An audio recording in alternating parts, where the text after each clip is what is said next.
በሚቀጥለው ፕሮግራም እንግዲህ የቀድሞ የአዲስ ነገር ጋዜጣ አዘጋጅ የነበረው መስፍን ነጋሽ ጋዜጠኛ መስፍን ነጋሽ የሱ ተራ ነው። እንደዚህ በጣም ወግ ከሚችል ሰው በኋላ መናገር እንግዲህ እግዚአብሔር ይሁን። መስፍን ወደ መድረክ።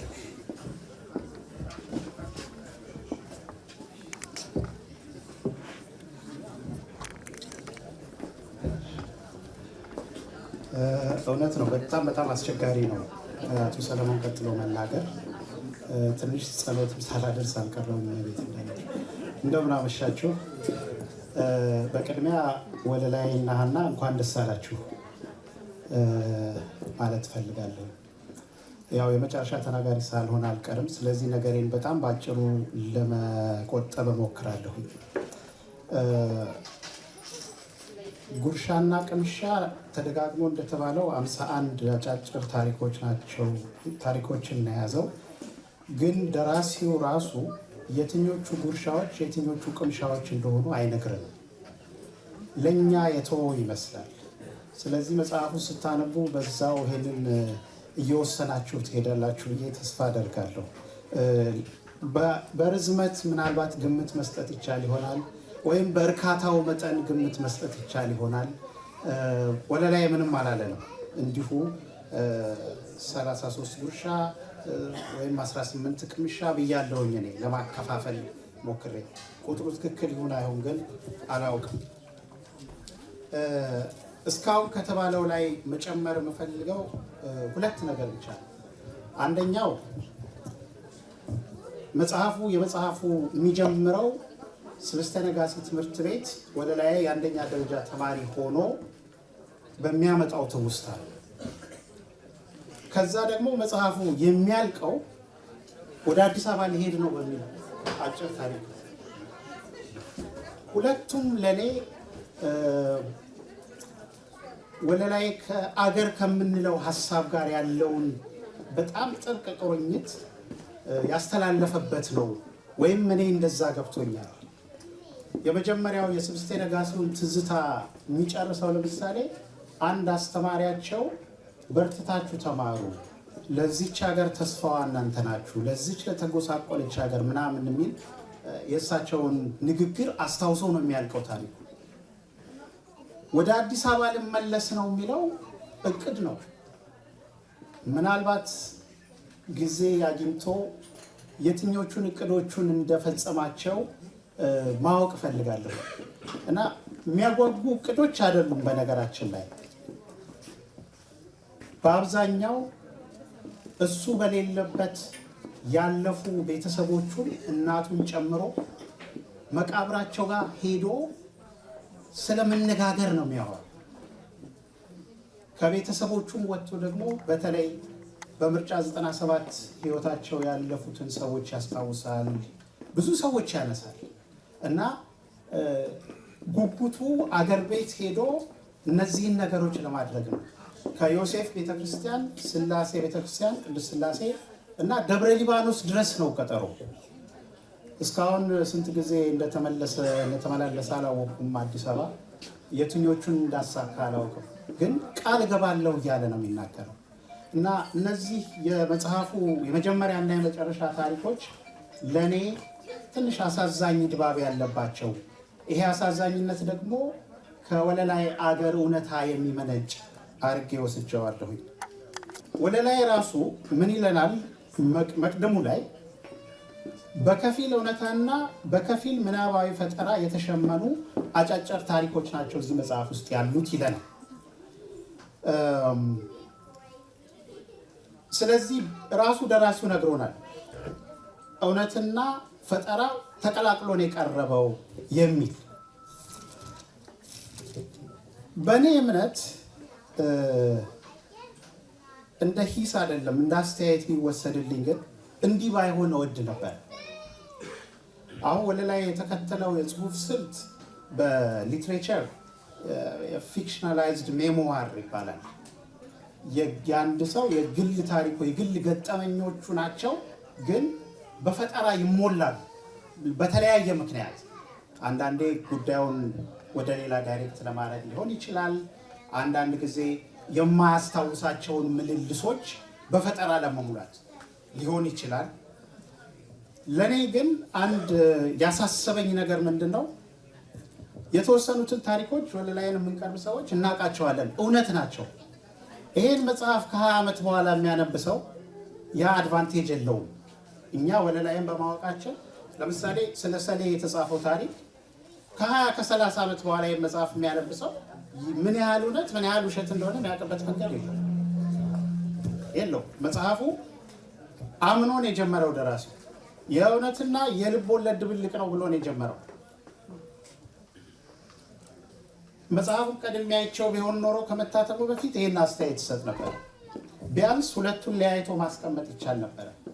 ወይም እንግዲህ እርግጥ ምን ያህሉ ፈጠራ ምን ያህሉ እውነት እንደሆነ ወለላይ ነው የሚያውቀው። አሁን ቢሆን አይደለ አሁን በእኔ ቤት እኔ እስከማውቀው ለምሳሌ የሰለሞን ታሪክ አብዛኛው እውነት ይመስላል ብዬ ነው። ግን ሰለሞንና ወለላይ ምን እንደተነጋገሩ የምናውቀው ነገር የለም። ስለዚህ ዞሮ ዞሮ መጨረሻ ላይ ወለላይ ጋር ነው የሚመጣው እና ይሄንን አስተያየት ሰጥቼ አበቃለሁኝ። በድጋሚ እንኳን ደስ አለ። አመሰግናለሁ።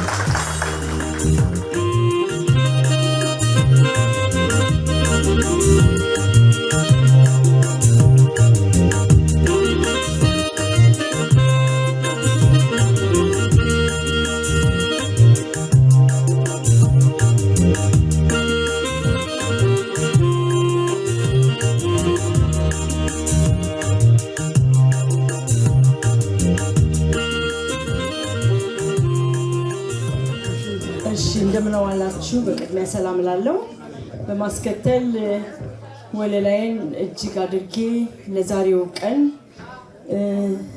ለዚህ ቀን በመብቃቱ እንኳን ደስ አለ ለማለት እወዳለሁ። ተዘጋጅቼ የመጣሁበት 3 ነገሮች ናቸው። የአልቢ አበባ ወግ የሚል ግን ካለው የጊዜ አንፃር እንግዲህ ወደ በኋላ መለስበት ይሆናል።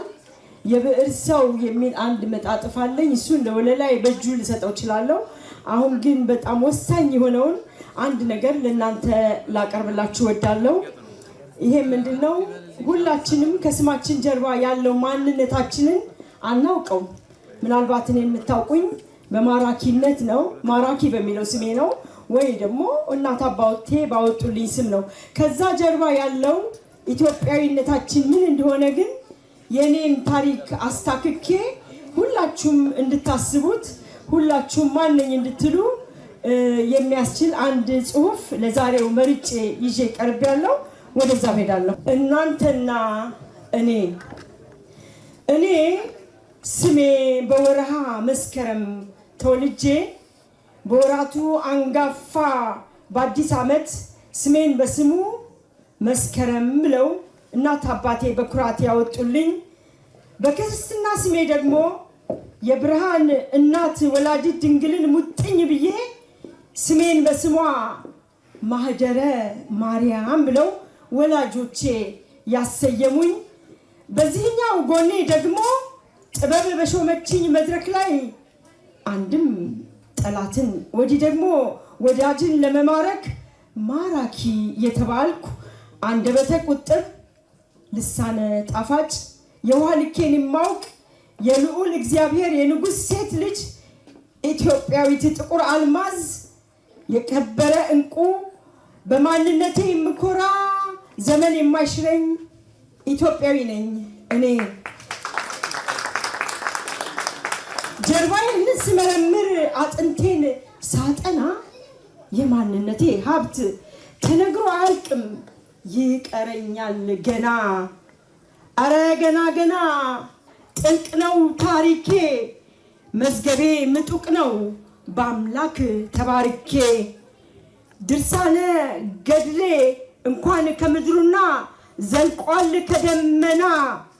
ተነበን አናልቅም ይቀረናል ገና።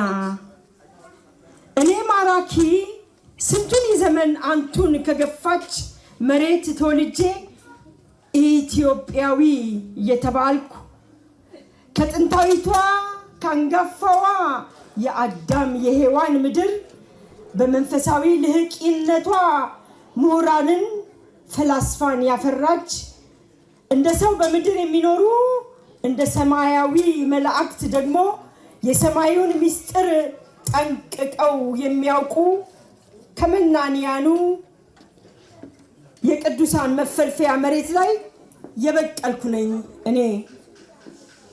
የኖታው ሊቅ የዜማው ባለ ሀብት አረጋዊው ካህን የቅዱስ ያሬድ የኢትዮጵያው ክር ያዛመደኝ አባታችንን ሙሴን ሕግ ያስተማሩ መምህራኖች ከፈለቁባት መሬት የተገኘው የዜማ የወረብ የቅኔ የድጓ የማህሌት የአራራይ ባለቤቶች ዘረ ምንጭ የነ ቅዱስ ላሊበላ የነ ጻድቁ አቡነ ተክለ ሃይማኖት የነ ክርስቶስ ሰምራ የአቡነ አረጋዊ ሀገር ላይ እትብቴ የተቀበረ የውዳሴው ሊቅ አባ ሕርያቆስን ያፈራች ምድር ልጅ ነኝ እኔ። ከድንቅነሽ መገኛ መሬት የተወለድኩ የ44ቱ ታቦት ማደሪያ ምድር የአክሱም ስልጣኔ ምንጭ የቅዱስ ላሊበላ የግማደ መስቀል ማረፊያው የሶፍ ዑመር ዋሻ ቢላል አላህ ብሎ አዛን ያዜመባት የቢላል ሀገር የኡማ አሚና ምድር የነ ዑመር ሰመተር እና አባ ጅፋር ዘር ነኝ እኔ ማራኪ። የቅድስት ቅዱሳን የድንግል ማርያም የሴት ወገን የተባልኩ በአባታችን በቅዱስ የዳዊት ልጅ በጠቢቡ ሰለሞን ዘረግንዴን ያቆላለፍ የእመቤታችን የአስራት ምድር ልጅ ልበ አምላክ የተባለው የንጉሥ ዳዊት ዘር የሰለሞን የጥበብ መገኛ የንግሥት ሳባ ምድር የካህኑ የመልከ ጸደቅ መሬት የግዕዝ የሳባ የጽር ቋንቋ የፊደል ጀማሪ የንጉሥ ካሌብ የንጉሥ ኢዛና የነዘረ ያዕቆብ የነ አብርሃ አጽባ የነገስታቱ ሁሉ የኔም ስም አጠራሬ ሁሉ የሚያምር ምርጥ ልጅ ነኝ እኔ ማራኪ። የአገሊስ በር የሳባዊ አጋዚያን መገኛ ከምንጅላቴ መሬት ላይ የበቀልኩ እኔ ማራኪ። አገው ሽናሻ ቅማንትና ፈላሻ ሁሉን የሆንኩ 10 ትውልዴ ቢሳብ ቢተረተር የትም የምደርስ የካም የሴም የኩም የኩሽ ዘር ነው ዘሬ። የደራሲውን አጭር ህይወት በተመለከተና እንዲሁም ስለ ጽሁፉ ስለ መጽሐፉ የአብሮ አደጉ አብሮ የተማረ አብሮ የኖረ ወደ መድረክ ስምን አልጠቅስም ብዬ ነው።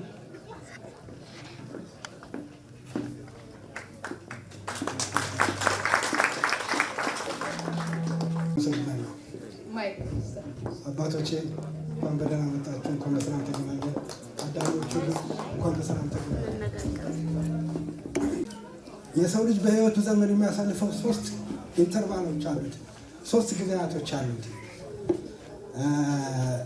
ያለፈ የአሁን ጊዜ እና የሚመጣው ጊዜ እና the past is your lesson, the present is your gift and the future is your motion። አሁን እዚህ ያለፈ ነገር አንስተን የምናወራው በፍርድ ወንበር ላይ ሆነን ሳይሆን ካለፈው ነገር ለመማር ነው። ካለፈው ነገር ለመማር ነው። ስለቆየ ነገር ማቲያስ ወንድሜ የማስታወስ ችሎታ አለው እና ብዙ ጊዜ በዚህ ጉዳይ ላይ እንወያያለን። ምንድነው እሱም ግራ ይገባዋል። እንትና ገሌ እንደዛ አግኝቼው እንደዚህ ብጠይቀው ረስቶታል፣ እንትና እንደዚህ ረስቶታል። በዚህ ጉዳይ ላይ ብዙ እንነጋገራለን። እኔ አንድ ቀን ወደ ዶክተር ጋር ሲሄድ እኔ ዶክተሩን አንድ ጥያቄ አለኝ አልኩት።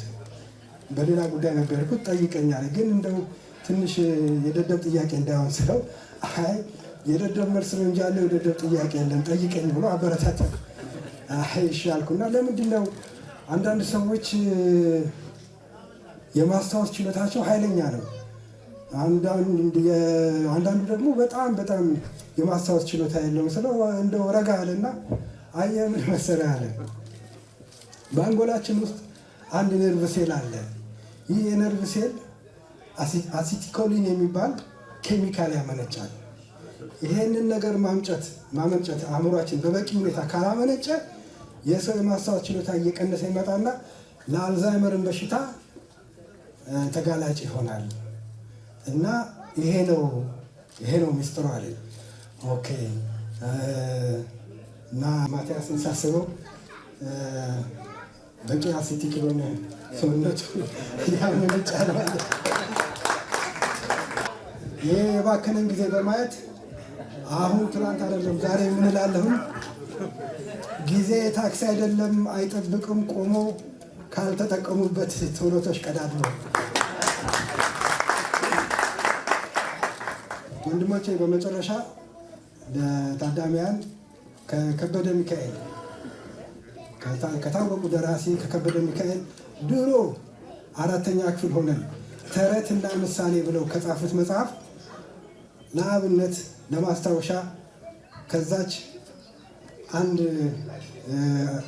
አንድ አርዕስት ብዬላችሁ ንግግር እንጨርሳለን። በዝንጀሮ አስመስለው የነገሩን ታሪክ አለ። አንዲት ዝንጀሮ ነች የምታስደንቀን፣ ዘደኛ ነች እያልን ስናስብ ስራዋን፣ አንድ ቀን ስትሄድ ጥቅጥቅ ባለ ጫካ በመላ አካላቷ ብዙ ሾህ ተሰካ። ወይ እንዳትቀመጥ እንዳትቆም ወቅቱ አስጨንቋት ተጠልቃ በደም።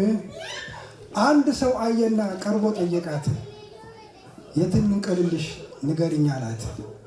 ከነቀልክልኝ ሳለችው ጌታዬ መጀመሪያ ይውጣ የመቀመጫ። ይህንን ተናግራ ዝንጀሮ አረፈች፣ ሾኹን በየተራ እያወጣች ጣለች። የመቀመጫችን የሀገር ነገር ከሌላው ጣጣችን ይቅደም ይጀመር። ይህንን ታግሰን ለሀገር ከሰራን ኋላ ደስ ይለናል። አንቁረጥ ተስፋ። አሁን የምጋብዘው ሁላችሁም የምታውቁት የሁላችሁም ጓደኛ ወዳጅ፣ እኛም ኋላ ስንመጣ ወዳጅ፣ እሱ እንደሚዝተው ደግሞ ነገ የልጆቻችሁ ሁሉ ወዳጅ ነው መሆኑን የሚለን ቀደም ያሉ ጓደኞቹ ሰለሞን ዛፉ ይሉታል። ቀጥሎም ሰለሞን አጭሬ የሚሉታል። አሁን በወለላይ መጽሐፍ ሰለሞን አጭሬ ተብሎ ተጠቅሷል። የተሰማውን ነገር አጠር አድርጎ ይገልጽልናል። በጭብጨባ ወደ መድረክ ሸኙ።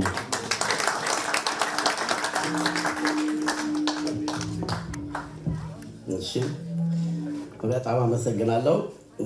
ወለላይ ወይም ደግሞ እኔ ጋሼ ማቲያስ ነው ብለው እንግዲህ ከመጀመሪያው ሊጀምር ደህና መሽቶ ደህና ሲነጋ ተመስገን ነው ያንተ ዋጋ በሚለው እግዚአብሔር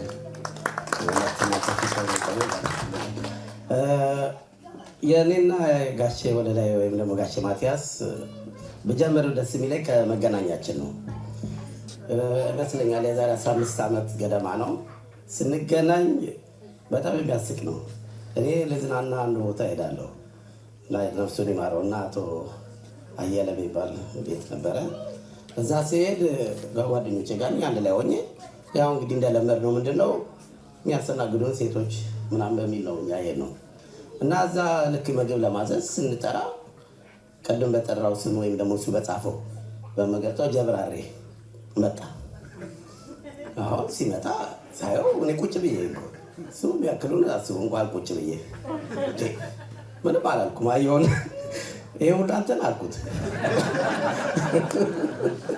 ይሄ ሁሉ አንተን ነው ምን አይነት ሰው ይመጣብኝ አለ። አላ ጋሻ አየለ ሰውዬ ሰለሞን ተጫዋች ነው ምናምን ልታዘዛው ሲሄድ ሁሉ አንተ ነው ምን እንትን የሚያደርገኝ ነገር ቀለኛ ነው ተጫዋች ነው ምናምን አለ። በኋላ ሲያይ ምን ይሆናል አይ ብሎ ብቻ ጋሻ አየለ ነፍሱን ይማረው ታዘዘን ምን አለና ተዝናንተን ስንሄድ በኋላ ሲያይ ልጁ ጨዋታው ምናምን እየደመቀ እዛ አካባቢ ደስ በለኝ። አሁን ያለሁበት ደስ ይላል። ራሴ ማኩራት እፈልጋለሁ። በኋላ ብቻ የተጫወትን እያለ አለ ይሄ ሰውዬ ቁም ነገረኛ ነገር ነው አለና እንደው እንገናኛለን። እኔ በጣም ደስ ይለኛል አልኩት። እንደነኝ ራሴ ሄጄ እንደው እሱን ማውራት ጀመር። ምናልባት ስልክ ተቀያየረ። አሁን የት ነው የምትሰራው አለኝ። እሱ እንትን ይለኛል ነበር የምትኖረው በቦርበሪ። ከዛ አይ አለን ስልክ በተቀያየረ ማውራት ጀመርን። አሁን የት እንደምሰራ ነገርኩት። አልባና ነው የምሰራው በዛኛው እንደምታውቁኝ እና እዛ ላይ የሰራው አንድ ቀን ይደውልልኛል። እየደውልና ነው ሽሞሪ ነበርኩና ሰራ ይደውልልኝና መንገድ ላይ ነኝ አልኩት። የት እየሄድክ ነው? ወደ ስራ ወጥቼ ወደ ቤት እየሄድኩ ነው። ወደ ሻሮን መልስ ነው። የት ነው ስቴሽን አሁን ያለው አለኝ። ማስሞ ነኝ አልኩ። ማስሞ አለ። ቆይ አንዴ ቆየኝ አለኝ። ስልኩን እኮ ልጃለሁ ኋላ ምን ይለኛል። በጣም ነው የሚገርማቸው። ደህና ልጅ ነበረች ትናንትና ሳያት ማስሞ ነው ከንፈሯ እንደዚህ ያቀላታል።